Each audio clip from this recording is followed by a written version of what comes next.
Morning sir. તો આજે આપણે એક નવા ચેપ્ટરની શરૂઆત કરવા જઈ રહ્યા છે અને એ ચેપ્ટરનું નામ છે ઘન અવસ્થા. ઓકે, ઘન અવસ્થા. તો અત્યાર સુધીમાં આપણે 11મા ધોરણની અંદર દ્રવ્ય અવસ્થા નામનું ચેપ્ટર ભણ્યા. દ્રવ્ય અવસ્થા, બરાબર છે. અને એ દ્રવ્ય અવસ્થાની અંદર આપણે વાયુ અને થોડું ઘણું સામાન્ય પ્રવાહીનું ભણ્યા, બહુ કઈ વધારે નથી. જે આપણે દ્રાવણોની અંદર એ બધી વસ્તુ ભણ્યા.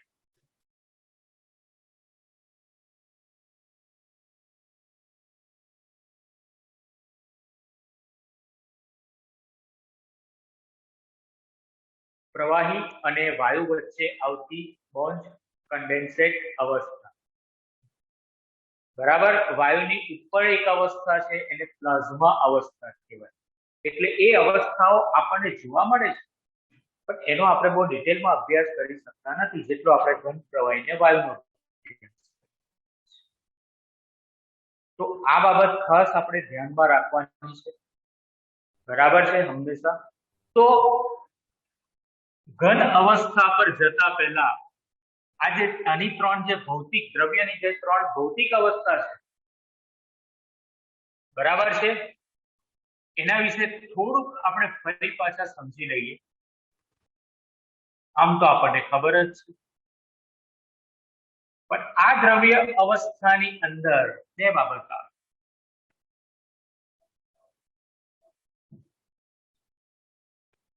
એક છે વાયુ અને પ્રવાહી, મેં સાથે જ લઈ લીધું. અને અહીંયા આગળ આવે છે આપણે જે સમજવા હવે જવાનું છે. વાયુ કે પ્રવાહીની વાત આપણે જો કરતા હોય તો અણુઓ એ મુક્ત રીતે હરીફરી શકે છે. અણુઓ મુક્ત રીતે હેરફેર થઈ શકે છે, આમ એવું પણ કહેવાય, બરાબર છે. વાયુ અને પ્રવાહી અવસ્થાની અંદર જે અણુઓ છે એ જકડાયેલા હોતા નથી.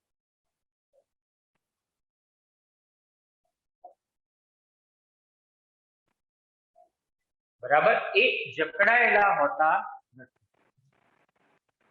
એટલે આપણે બીજી રીતે વાત કરીએ તો એ અણુઓ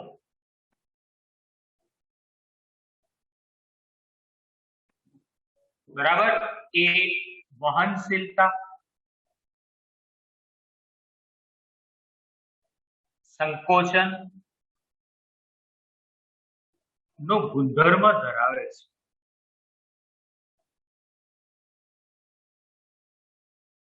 બરાબર છે. એટલે તેમને દ્રવ તરીકે ઓળખવામાં આવે છે.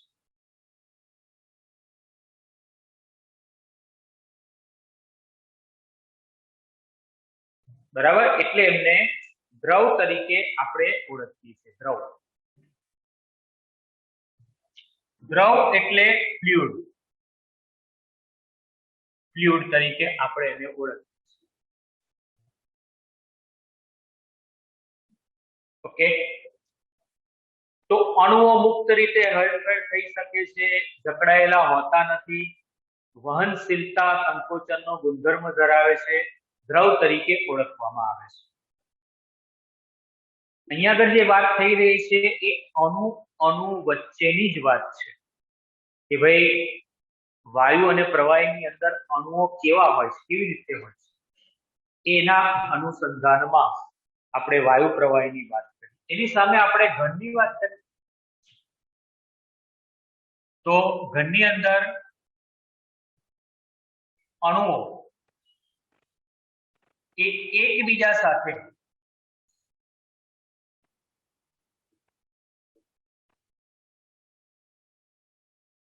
મજબૂતાઈથી જકડાયેલા હોય છે. અણુઓ એકબીજા સાથે મજબૂતાઈથી જકડાયેલા હોય છે. ઓકે, પોતાના સ્થાનમાંથી પરંતુ વધુ તાપમાન કે દબાણ ને કારણે પોતાના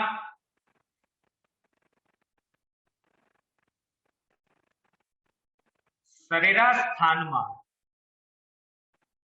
દોલન અનુભવે છે. દોલન અનુભવે છે. એમ પૃથ્વીની વાત કરીએ આપણે તો પૃથ્વી એ આખું એક ઘન સ્વરૂપ છે. હા, એની નીચે લાવા ને બધું હોય અલગ વસ્તુ છે, ઉપરનો ભાગ તો ઘન સ્વરૂપ છે. બરાબર, અણુઓ જકડાયેલા હોય છે મજબૂતાઈ. ભૂકંપ આવે ત્યારે બરાબર વધુ પડતું દબાણ આવી જાય તો શું થાય? આખી ધરતી બરાબર ધરા કે આખી ધ્રુજી ઉઠે, દોલન કહેવાય. બરાબર, એટલે સરેરાશ સ્થાનમાં એક દોલન અનુભવે છે. દોલન એટલે એવું કહેવા માંગે છે કે અણુ અણુ વચ્ચે મજબૂતાઈ થી આકર્ષણ બળ હોય તે જકડાયેલા સહેજના. એટલે આપણે એવું કહીએ છીએ કે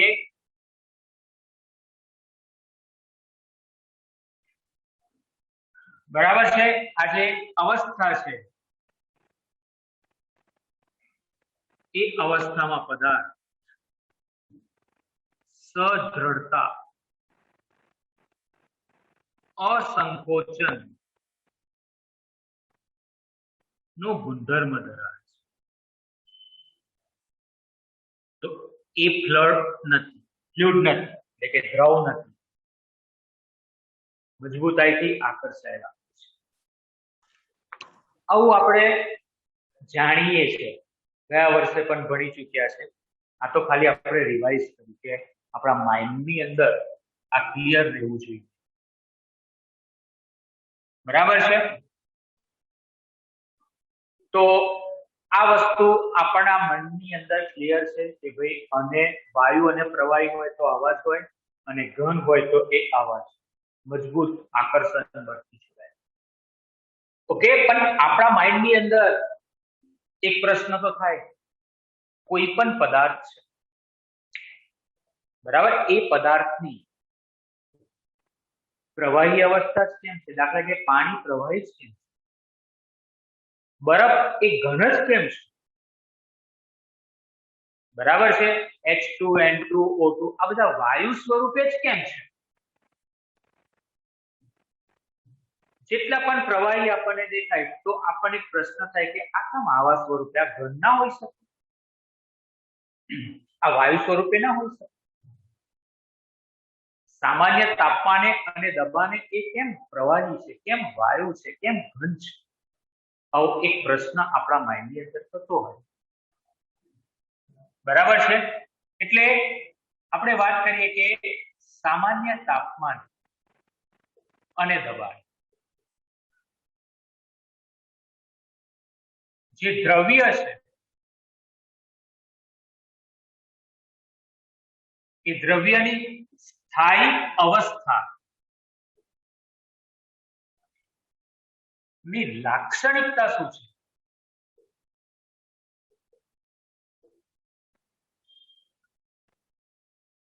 બરાબર છે, અથવા તો આપણે બીજી રીતે પૂછીએ કે ભાઈ આની સ્થાયી અવસ્થા કેવી રીતે નક્કી થાય?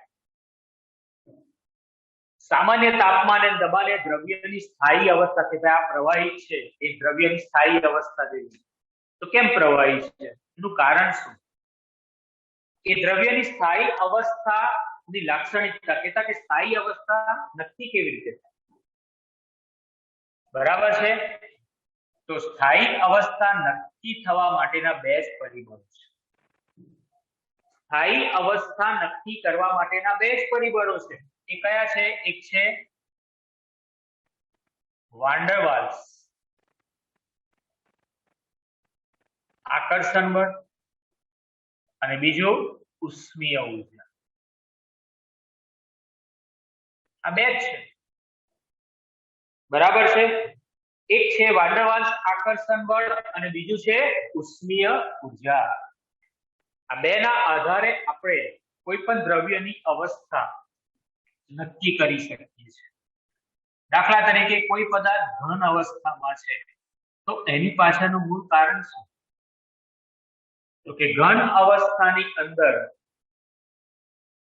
રહેલો જે પદાર્થ છે એ પદાર્થના અણુઓમાં, બરાબર છે,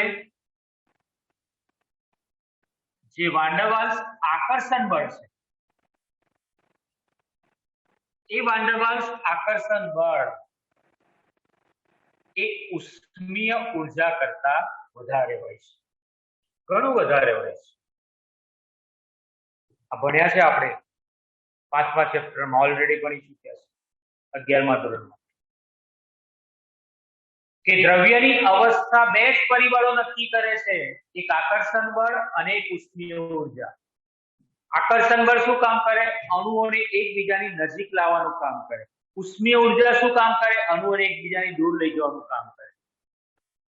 ઓકે, ઉષ્મીય ઉર્જા કણોની ગતિને કારણે ઉદ્ભવતી ઉષ્મા, એને આપણે ઉષ્મીય ઉર્જા કહીએ છીએ.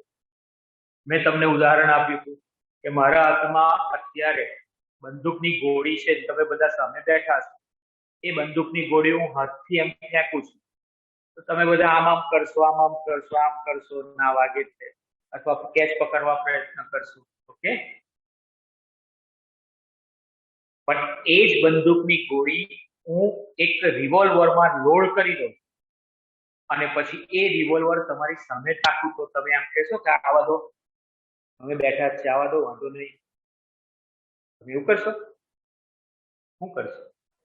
પરસેવો છૂટી જશે, બરાબર? એ સમયે પરસેવો છૂટી જશે અને ત્યાંથી ભાગવાની જ આપણે કોશિશ કરીશું ગમે તેમ કરીને, બરાબર? આપણા હાર્ટબીટ હાઈ થઈ જશે. એ વખતે પ્રેશર માપવામાં આવે તો 160 170 ની ઉપર જતું રહે, જે નોર્મલ 130 માં રહેતું હોય એવી હાલત થશે. કેમ? ખબર છે કે આમાંથી જે ગોળી છૂટશે ને એટલી બધી ગતિમાં હશે ને કે આપણું આખું શરીર વિધીન બહાર નીકળી જશે. ગતિને કારણે ઉષ્મીય ઉર્જા, કાઇનેટિક એનર્જી, બરાબર છે? એટલે કે અણુઓ જ્યારે એકબીજાથી દૂર જવા પ્રયત્ન કરે, ઉષ્મીય ઉર્જા વધારે, ત્યારે જ આ વસ્તુ. તો અપારકર્ષણ એમ જોવા જઈએ. વાન ડર વાલ્સ આકર્ષણ. તો ઘન પદાર્થ એ ઘન અવસ્થામાં કેમ છે? તો તમને જવાબ મળી ગયો કે એમાં આકર્ષણ બળ એ ઉષ્મીય ઉર્જા કરતા વધારે છે, અને ઘણું વધારે. એટલે અણુઓ એકબીજા સાથે બરાબર મજબૂતાઈથી જકડાયેલા રહે છે, પોતાના સ્થાનમાંથી સહેજ પણ ચલિત થતા નથી, એટલા મજબૂત છે, એટલે ઘન અવસ્થા છે. That's all. બરાબર? તો આપણે વાત કરી હતી કે વિરુદ્ધ દિશામાં વર્તતા બે બળો, વાન ડર વાલ્સ આકર્ષણ બળ અને ઉષ્મીય ઉર્જા, એ વિરુદ્ધ દિશામાં વર્તતા બે બળો વચ્ચેના સમતોલન સ્થિતિને આધારે પદાર્થની સ્થાયી અવસ્થા નક્કી થતી હોય છે. એ આપણે ઓલરેડી ભણી ચૂક્યા. એ જ આ વાત કે પદાર્થની સ્થાયી અવસ્થા નક્કી કરવા માટેના પરિબળ કયા? બે, વાન ડર વાલ્સ આકર્ષણ. પ્રવાહી અવસ્થાની હું તમને વાત કરું તો પ્રવાહી અવસ્થા એટલે કેવી છે? તો કે દૂધપાક જેવી. દૂધપાક જેવી એટલે શું? બરાબર? એટલે કે દૂધપાક એટલે ગુજરાતીમાં એક કહેવત છે કે દહીંમાંય પગ રાખે, દૂધમાંય પગ રાખે. એના જેવું. દહીં કેવું હોય? ખાટું હોય. દૂધ કેવું હોય? બરાબર? પૌષ્ટિક આહાર. બરાબર? એટલે અમુક વ્યક્તિઓ કેવા હોય ખબર? આપણી સામે સારા લાગે, બરાબર, અને બીજાની પાસે જઈને આપણી ચાડી ચુક્તિઓ કરે, એવાય હોય. એની સામે સારા લાગે, આપણી સામે સારા લાગે, પણ અંદરથી એનો નેચર ડ્યુએટ હોય. અહીં અલગ હોય, અહીં અલગ હોય, અહીં અલગ હોય, રાઈટ? એવી આ પ્રવાહી અવસ્થા, ઘન અને વાયુ વચ્ચેની અવસ્થા એટલે પ્રવાહી. તો એની અંદર છે આકર્ષણ બળની આપણે વાત કરીએ છીએ. આકર્ષણ બળ એ ઘન અવસ્થા જેટલું મજબૂત હોતું નથી. હા, ઉષ્મીય ઉર્જાના પ્રમાણમાં થોડું ઘણું વધારે હોય એટલે શું થાય, આપણે એવું કહીએ છીએ કે પ્રવાહી અવસ્થામાં હોય ને, પ્રવાહી અવસ્થા હોય ને તો અણુઓ એકબીજા સાથે જથ્થામાં રહે એટલું જ આકર્ષણ બળ. પાણી છે, આપણે આમ ઢોળીએ, જમીન પર આપણે રેડીએ તો એનો રેલો આમ ફેલાય છે. તમે કોઈ દિવસ એ રેલાને એવું જોયું છે કે આગળના અણુ બહુ જ આગળ પહોંચી જાય અને છેલ્લા અણુ આપણી પાસે રહે, વચ્ચે ગેપ હોય, એવું જોયું છે? તમે પાણી રેડો તો એનો રેલો હોય પણ બધો જથ્થો સાથે જ રહેતો, રેલાય ખરું પણ જથ્થો તો સાથે જ હોય. એ સમજાવે છે કે આકર્ષણ બળ તો છે પણ ઘન જેવું નથી કે જે પોતાના સ્થાનમાંથી ચલિત જ ન થાય, એવું નથી. ચલિત થાય એવું છે પણ ઉષ્મીય ઉર્જાના પ્રમાણમાં ઓછું છે એટલે જળવાઈ રહે. ઉષ્મીય ઉર્જા વધારે હોત ને તો જથ્થામાં ના રહે. એ ત્રીજું વાયુ અવસ્થા.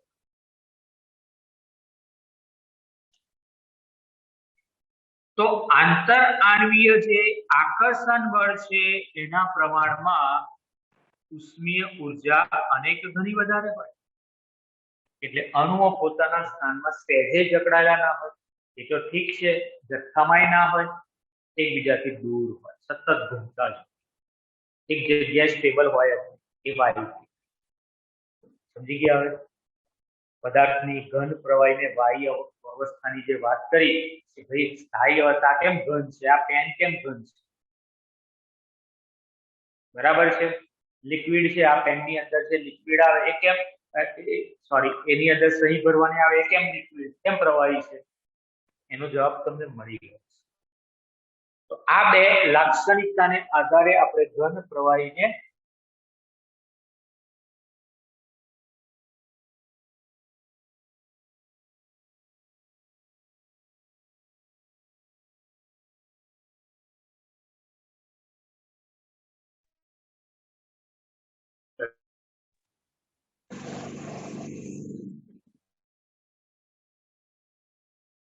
બરાબર. આપણે કઈ અવસ્થા શોર્ટ લઈ લો એટલે આગળથી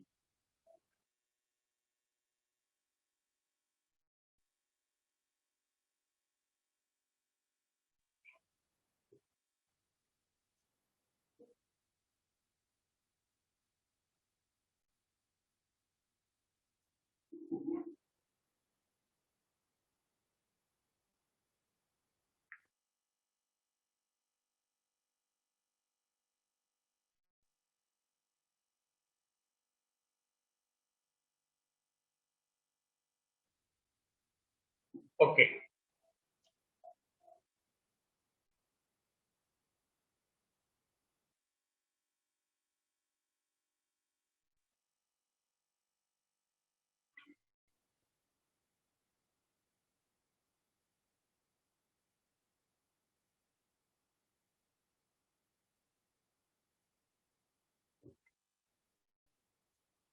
ચાલો હવે નેક્સ્ટ પોઈન્ટ ઉપર આપણે જઈએ, મેઇન પોઈન્ટ પર આવીએ.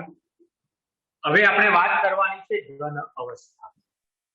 બરાબર છે. ઘન અવસ્થા એટલે કે ઘન પદાર્થ. તો હમણાં જ આપણે વાત કરી કે ઘન પદાર્થની લાક્ષણિકતા શું, બરાબર છે. તો અણુઓ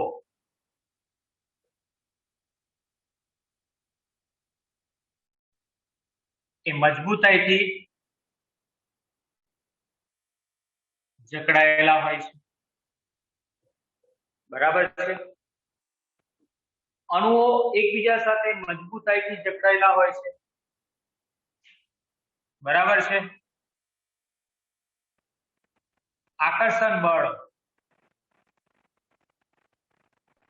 એ મજબૂત હોય છે ઘન પદાર્થની અંદર, બરાબર છે.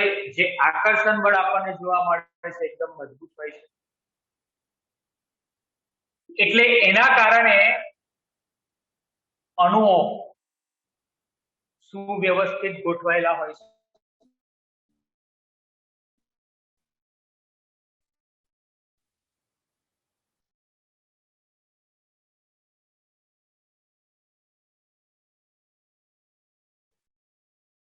બરાબર, સુવ્યવસ્થિત હોય છે. છતાં આ ઘન પદાર્થ બે પ્રકારના હોય છે. છતાં આ ઘન પદાર્થ બે પ્રકારના હોય છે. એક છે સ્ફટિકમય ઘન પદાર્થ, બરાબર, અને બીજું છે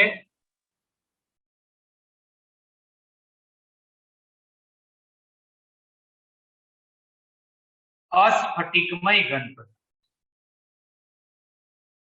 બરાબર, સ્ફટિકમય ઘન પદાર્થ અને અસ્ફટિકમય ઘન પદાર્થ બે પ્રકારના ઘન પદાર્થ તમને જોવા મળે. કહેવાય તો ઘન પદાર્થ જ, પણ આ બેમાં બહુ મોટો તફાવત છે. કોનો તફાવત છે? તો કે અણુઓની ગોઠવણી. બંને ઘન છે, બંનેની અંદર અણુઓ મજબૂતાઈથી જકડાયેલા હોય છે. બરાબર છે, એટલે અણુઓ એકબીજાની નજીક જ હોય છે, જકડાયેલા હોય છે. છતાં આ બંને બે ભાગ કેમ પડે? સ્ફટિકમય અને અસ્ફટિકમય. દાખલા તરીકે આ પેન છે, એ ઘન પદાર્થ છે, પણ આ અસ્ફટિકમય કહેવાય. બરાબર, આ અસ્ફટિકમય તરીકે ઓળખવામાં આવે પ્લાસ્ટિક. તો એનું કારણ શું? તો એના ઘણા બધા તફાવતના મુદ્દાઓ છે. એ મુદ્દાઓ આપણે લઈએ એટલે ખબર પડી જશે કે સ્ફટિકમય અને અસ્ફટિકમય પદાર્થ જુદા કેમ છે. તરત બરાબર છે. તો એની પાછળનું મૂળ કારણ એમાં અણુઓની જે ગોઠવણી છે, એ ગોઠવણી બરાબર છે ત્રિપરિમાણીય રીતે કેવી હોય છે એ બહુ અગત્યનું છે. એમાં જે ગોઠવણી છે ત્રિપરિમાણીય રીતે કેવી હોય છે એ બહુ અગત્યનું છે. બરાબર, કોમન તો આ બધી વસ્તુઓ છે, અણુઓની ગોઠવણી પણ છે, પણ ત્રિપરિમાણની અંદર કેટલે સુધી વ્યવસ્થિત ગોઠવણી છે અહીં આગળ પ્રશ્ન છે. તો આના આપણે વન બાય વન પોઈન્ટ લેતા જઈએ એટલે આપણને અહીં આગળ વધારે ખ્યાલ આવે.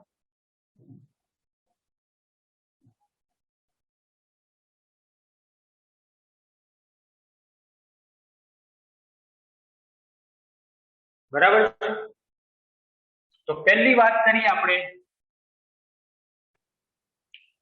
એ છે ગોઠવણી. પદાર્થની અંદર જે અણુઓ છે, ઘટક કણો કહેવાય, ગોઠવણી. તો હું હવે દાખલા તરીકે શબ્દ બોલીશ કે ઘટક કણ એટલે એનો ત્રણ અર્થ થાય: અણુ, પરમાણુ કે આયન. બરાબર છે, ઘટક કણ. એ ઘટક કણોની સ્ફટિકમય ઘન પદાર્થ હોય તો ઘટક કણોની નિયમિત ક્રમબદ્ધ ત્રિપરિમાણીય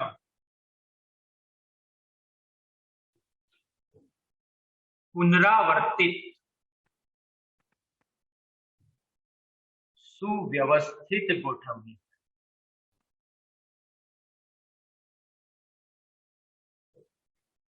બરાબર છે.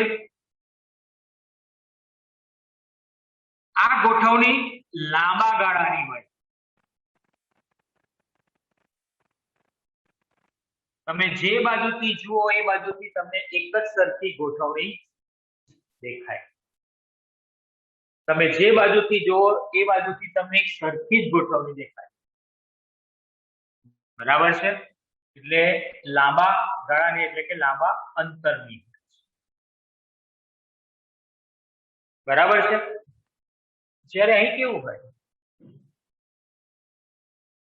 કે ઘટક કણોની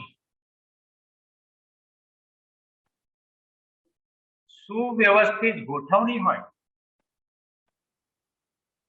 એ ટૂંકા અંતરની હોય છે. કેવી હોય છે? એ ટૂંકા અંતરની હોય છે. આપણે જોઈએ અહીં આગળ આકૃતિ દોરું એટલે વધારે ખ્યાલ આવે.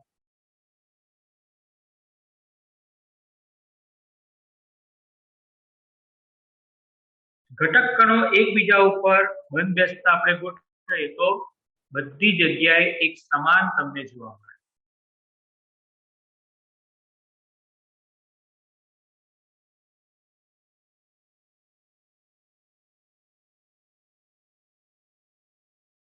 બરાબર, એક સમાન તમને જોવા મળે ગોઠવણી.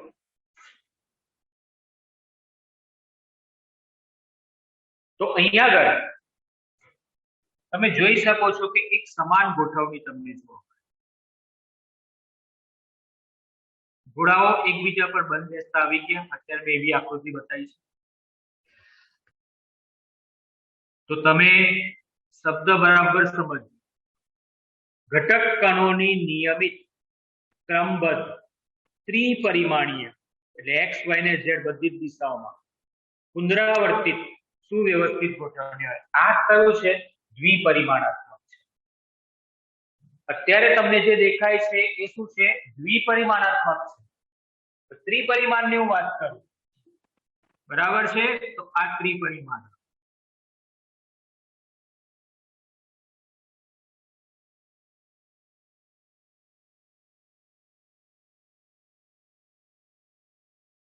આ ત્રિપરિમાણ થી જો આમ જાઓ પાછળ તો પણ ઘટક કણોની એક સરખી જ ગોઠવણી તમને જોવા મળે. બધી દિશામાં તમે ચેક કરો તો ઘટક કણોની એક સમાન ગોઠવણી તમને જોવા. ઓકે, એક સરખી ગોઠવણી તમને જોવા. તો આ ગોઠવણી એ લાંબા અંતરની હોય છે. ઓકે, પણ અહીંયા આગળ જો હું વાત કરું અને ગોઠવણી કરવા જાઉં તો શું થાય? ચલો અહીંયા આગળ ઘટક કણો ગોઠવી દીધા, બરાબર. બીજી હરોળ પણ એની બરાબર આવી, નો પ્રોબ્લેમ. પણ ત્રીજી હરોળમાં જે એટલે ગોળાઓ બધા અસ્તવ્યસ્ત ગોઠવતા થઈ ગયા. મન ફાવે એમ ગોઠવાઈ ગયા. જે જગ્યા મારે ત્યાં ઘૂસ મારી દીધું એવું છે. આ સુવ્યવસ્થિત નથી, બધા અસ્તવ્યસ્ત થઈ ગયા હોય એમ તમને એમ બહુ સ્પષ્ટ ના દેખાય. બરાબર છે? બધી અવ્યવસ્થિત ગોઠવણી થઈ, બરાબર છે? મન ફાવે એમ બધા પોતપોતાની રીતે ગોઠવાઈ જાય, આવી ગોઠવણી અને અસ્તવ્યસ્ત ગોઠવણી. તો ટૂંકા સમયની ગોઠવણી થઈ, બરાબર. આ બે ટૂંકા ગાળાની કહેવાય કે ભાઈ આ જે બધા હતા એ બે હરોળ સુધી તો બધા સારા હતા, તો પછી બધા અસ્તવ્યસ્ત. નજીક હોય પણ ઘટક કણો વ્યવસ્થિત ગોઠવાયેલા ન હોય. નજીક હોય વ્યવસ્થિત ગોઠવાયેલા ના હોય. જ્યારે અહીં વ્યવસ્થિત ગોઠવાયેલા, એકદમ સુવ્યવસ્થિત, ક્રમબદ્ધ, નિયમિત, પુનરાવર્તિત, એકની એક જ ગોઠવણી ચાલ્યા જ કરે બધી દિશાઓ. બરાબર છે? તો આ ગોઠવણીની વાત કરી એના પરથી સમજી ગયા છો કે સ્ફટિકમય અને અસ્ફટિકમય પદાર્થોને કહેવાય. નંબર 2 પર જતા રહીએ. બરાબર છે? તો બીજા નંબરે આવે છે આકાર.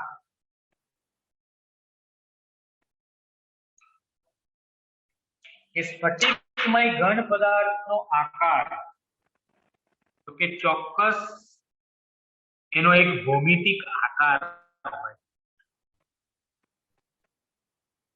બરાબર? સ્પષ્ટ આકાર તમને જોવા મળે, ચોક્કસ ભૌમિતિક આકાર બને. દાખલા તરીકે હું આ બધી લાઈનને હું જોડી દઉં, ચોક્કસ તમને એક ભાત જોવા મળે. આમ જોડી દો તો ઊભી આડી હરોળ એક જ લાઈનની અંદર દેખાશે. આ તો એક ડિઝાઇન છે જાળીદાર. તો આ ચોક્કસ એક ભૌમિતિક આકાર તમારો બની ગયો કે ભાઈ ગોળાઓ આવી રીતે ગોઠવાયેલા હશે, ઘટક કણો બધા આ રીતે હશે. અનિમય તમે એવું કરવા જાવ તો થાય ના થાય. બરાબર છે? એટલે આપણે તરત કહીશું કે ચોક્કસ આકાર ન હોય, જેને કહેવાય અસ્પષ્ટ આકાર. તમે નક્કી ના કરી શકો. બરાબર? તો તમને એવું થાય કે સર તમે અમને પેન બતાવી તો ચોક્કસ આકાર જ આકાર નથી, એને મોલ્ડિંગ કરેલું છે એ બીબાની અંદર ઢાળેલું છે, પણ અંદરની વાત કરું છું, અંદરના અણુઓ, એ અંદરના અણુઓ આ રીતે ગોઠવાયેલા ના હોય, આવી રીતે હોય, બરાબર? સુવ્યવસ્થિત અણુઓ ના હોય, એકબીજા સાથે જકડાયેલા હોય ખરા, પણ સુવ્યવસ્થિત ના હોય. આકાર એટલે આ આકારની વાત નથી, અંદરના અણુઓના ગોઠવણીથી જે આકાર બને છે એની વાત છે. એ અહીંયા આગળ અસ્પષ્ટ છે, ચોક્કસ. ઓકે, બીજો પોઈન્ટ આવી ગયો. સ્ક્રીનશોટ લઈ લો, પછી આપણે આગળ જઈએ.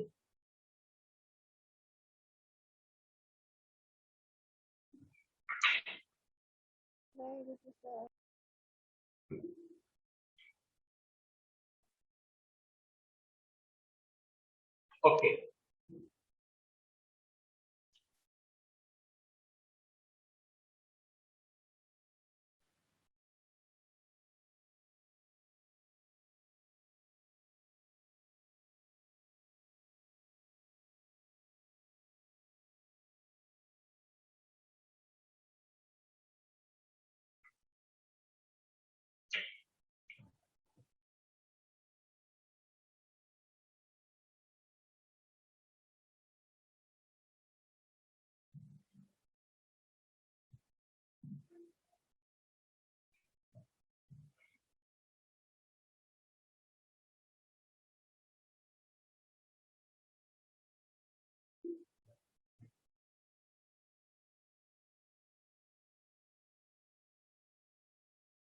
ચાલો હવે ત્રીજા પોઈન્ટ ઉપર.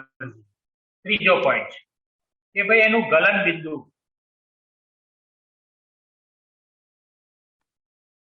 બરાબર? તો અને ગરમ કરવામાં આવે તો ચોક્કસ તાપમાને, અથવા બીજી રીતે આપણે કહીએ કે નિશ્ચિત તાપમાને પીગળે છે. એટલે ગલન બિંદુ, બરાબર, એનું નિશ્ચિત હોય છે. કોઈ પણ પદાર્થનું એક ગલન બિંદુ તમને મળી, જો એ પદાર્થ સ્ફટિકમય ઘન પદાર્થ હોય. પણ અહીંયા આગળ આપણે જો વાત કરીએ તો કે ગરમ કરવામાં આવે ને,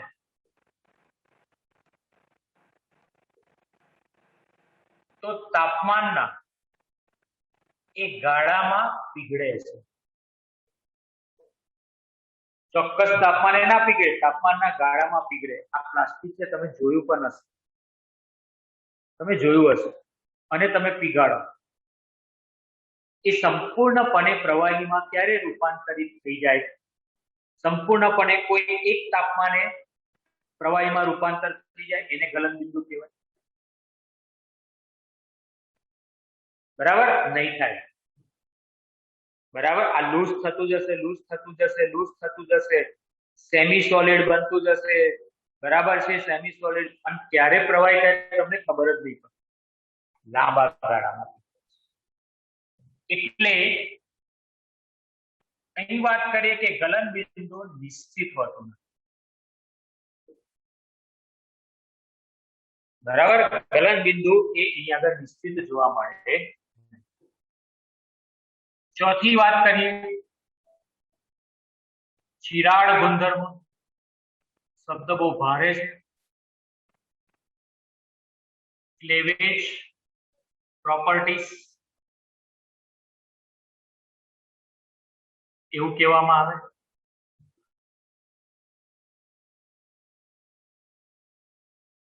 ચિરાડ ગુણ એટલે શું, હું તમને સમજો કે કોઈ પણ પદાર્થ હોય એને તીક્ષ્ણ સાધન વડે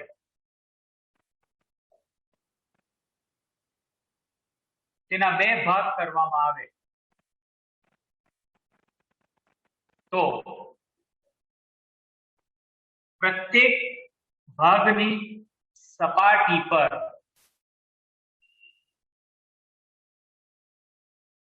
બરાબર છે જે અણુઓની ગોઠવણી છે એ મૂળ સપાટી જેવી જ. સમજ્યા? તમે ગમે તેટલાના ભાગ કરો ને, પણ જે મૂળ ભાગ હતો, મૂળ પદાર્થ હતો જેને તમે કાપી કાઢ્યો વચ્ચે, એ મૂળ પદાર્થની સપાટી પર જે અણુઓની ગોઠવણી હતી, બરાબર, જે અણુઓની ગોઠવણી એ તમે જ્યારે એને બરાબર કેન્સલ કર્યું ત્યારે એ જ પ્રકારની ગોઠવણી તમને અહીં પણ જોવા મળે છે. દરેક ભાગ પર તમે એના જેટલા પણ ભાગ કરો, આ જ પ્રકારની ગોઠવણી આપણને જોવા મળતી હોય છે. તિરાડ ગોઠવણી, ક્લેવેજ પ્રોપર્ટીઝ. તો તીક્ષ્ણ સાધન વડે તેના બે ભાગ કરવામાં આવે તો પ્રત્યેક ભાગની સપાટી પર અણુઓની ગોઠવણી મૂળ સપાટી જેવી જ હોય છે. બરાબર છે? આટલું હંમેશા યાદ રાખવાનું. પણ અહીંયા આગળ આપણે એને તિરાડ ગુણધર્મ, બરાબર. હવે અહીંયા આગળ તીક્ષ્ણ સાધન વડે, તીક્ષ્ણ સાધન એટલે સમજે ને, ચપ્પા વડે બે ભાગ કરવામાં આવે કોઈ પણ, બરાબર, મશીન પર મૂકીને એના બે ભાગ કરવામાં આવે તો એ બે ભાગથી જે સપાટી થાય એના પર અણુઓની ગોઠવણી મૂળ સપાટી જેવી. તીક્ષ્ણ સાધન વડે તેના બે ભાગ કરવામાં આવે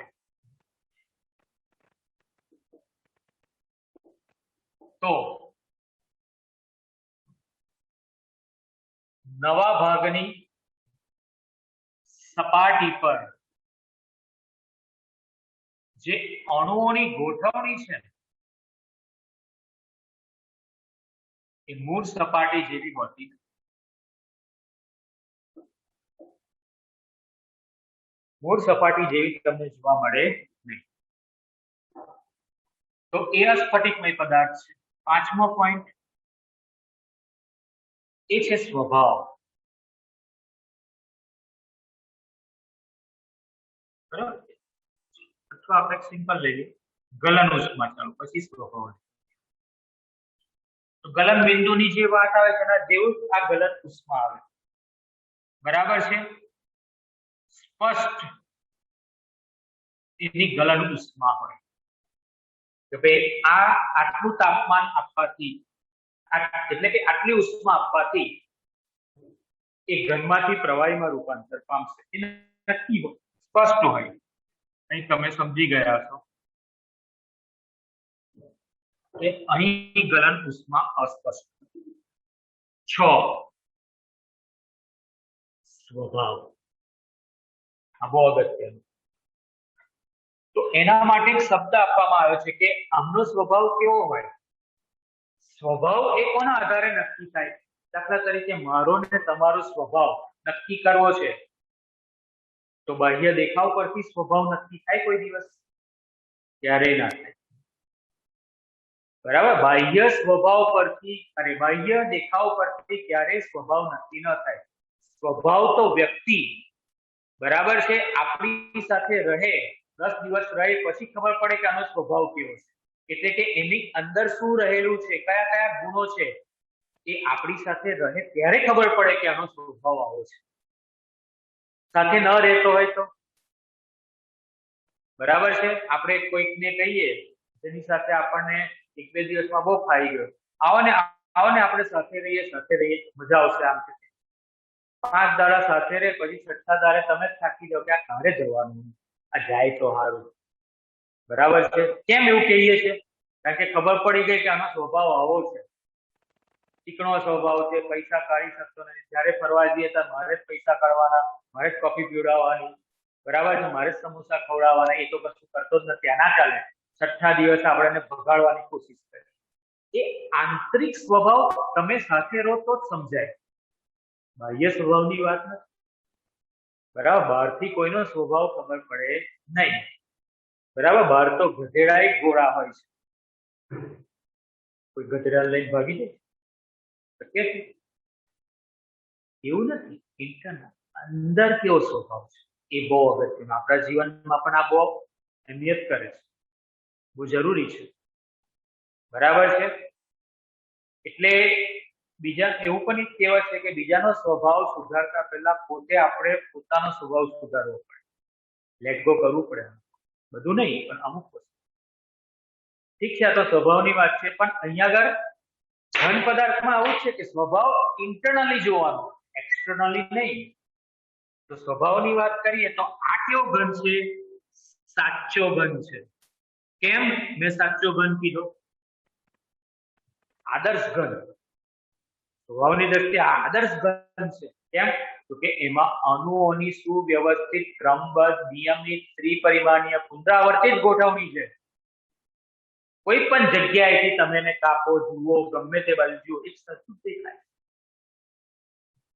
એનો સ્વભાવ ક્રિસ્ટલ ક્લિયર છે, પ્યોર છે, સાચો ઘન છે.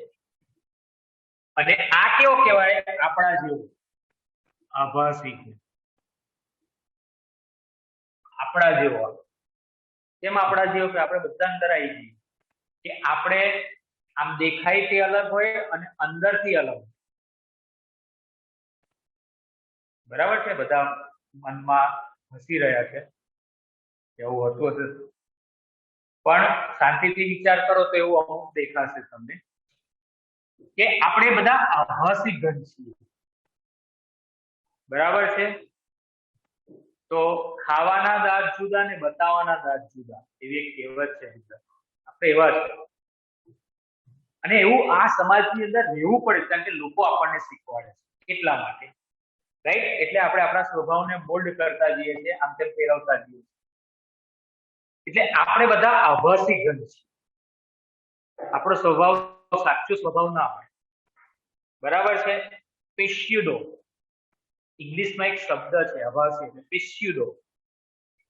બરાબર છે? એમોર્ફસ, અસ્ફટિકમય પદાર્થ એટલે એમોર્ફસ પદાર્થ, એવા આપણે આભાસી ઘન. બરાબર છે? એટલે કે આ જે અસ્ફટિકમય ઘનની વાત કરી એ આભાસી ઘન પદાર્થ છે. એવું કહેવાય છે કે એ અતિશય શીત પ્રવાહી છે. એવું કેમ કીધું?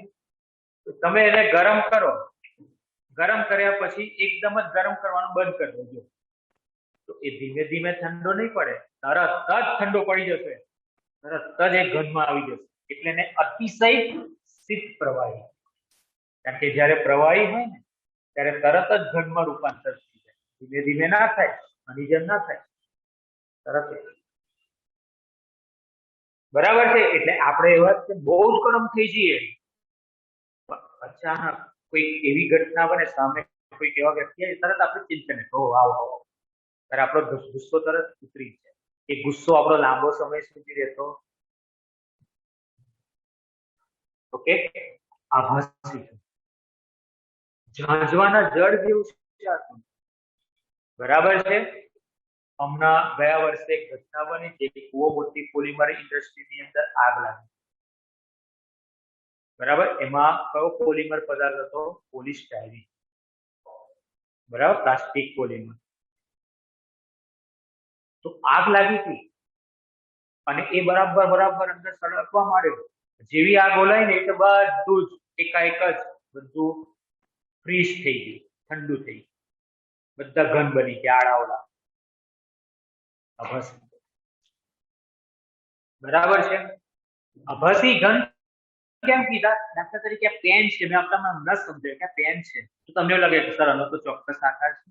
બહારથી તમને ચોક્કસ આકાર દેખાય છે, પણ અંદર અણુઓની ગોઠવણી કેવી છે? ટૂંકા ગાળાની છે, સુવ્યવસ્થિત, પણ ટૂંકા ગાળાની છે, અસ્તવ્યસ્ત ગોઠવાયેલા છે. એટલે આમ તમને જોવા જઈએ ઘન દેખાય, અંદર તો અણુઓની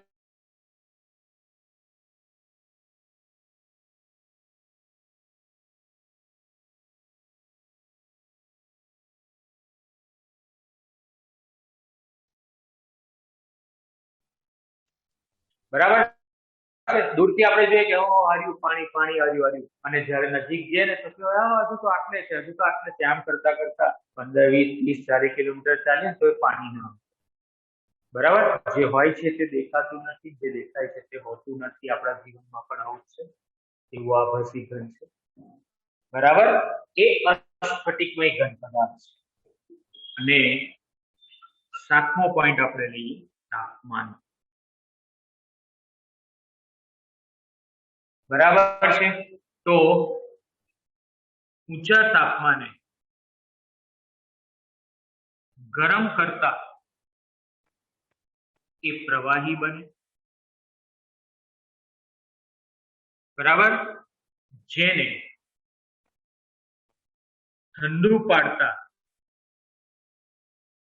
धीमे धीमे, बराबर, जेने ऊंचा तापमाने गरम कर्या पछी एने ठंडू पाडवामां आवे तो धीमे धीमे ચોક્કસ તાપમાને, बराबर, धीमे धीमे ચોક્કસ तापमाने એ સ્ફટિકમય ઘન સ્વરૂપમાં રૂપાંતર પામે છે, बराबर है। એટલે હું આના માટે એવું કહું કે તાપમાન વિરુદ્ધ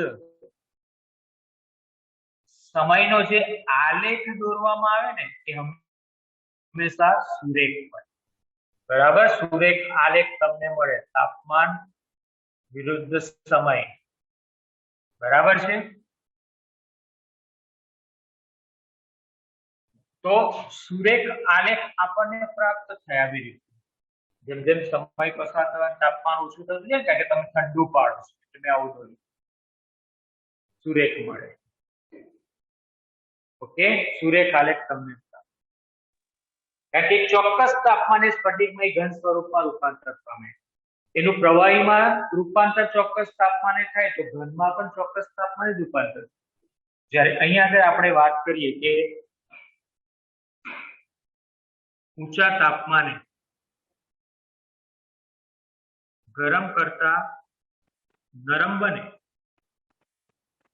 पण ठंडू पाड़ता तरत ज ए घनमा रूपांतर,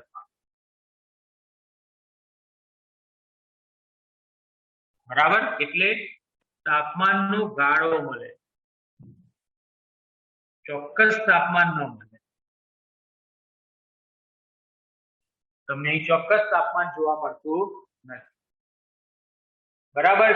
તો આના માટે હું આલેખની વાત કરું, બરાબર, જગ્યા નથી થોડું ઉપર લખી દઉં છું, बराबर है। आना माटे हूँ आलेख की बात करूं तो तापमान विरुद्ध समय नो आलेख ए केवो भाई वक्र बने, सुरेख ना बने, बराबर है। એટલે આ પદાર્થ માટે જો વાત કરું કે ભાઈ તાપમાન વિરુદ્ધ સમયનો જો આલેખ કરું ને તો મને આવું મળે, પણ સુરેખ ના મળે, વક્ર મળે, बराबर है। तो आलेख ए आपने वक्र स्वरूपे प्राप्त थतो होय छे ने आ आलेख आनो सुरेख करीए तो आ स्फटिकमय पदार्थ छे, ज्यारे आ अस्फटिकमय पदार्थ छे। आटली वस्तु आपणे खास अहींया આગળ યાદ રાખવાની છે।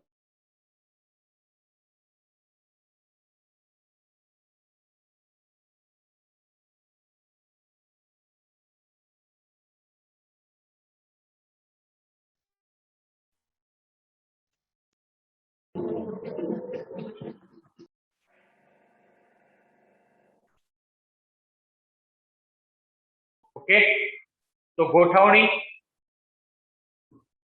बीजा नंबरे आकार, त्रीजा नंबरे गलन बिंदु, चिराड़ गुणधर्म, गलन उष्मा, स्वभाव अने तापमान।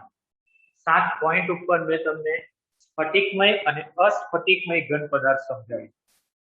7 पॉइंट आपणा जीवननी अंदर याद राखो, स्फटिकमय अने घन अस्फटिकमय घन पदार्थ समजवा माटेना 7 बराबर छे। એટલે તમે સ્ફટિકમય અને અસ્ફટિકમય પદાર્થ સમજી ગયા છો, સ્ક્રીનશોટ લઈ લો। આટલું આજે આપણે તૈયાર કરવાનું છે।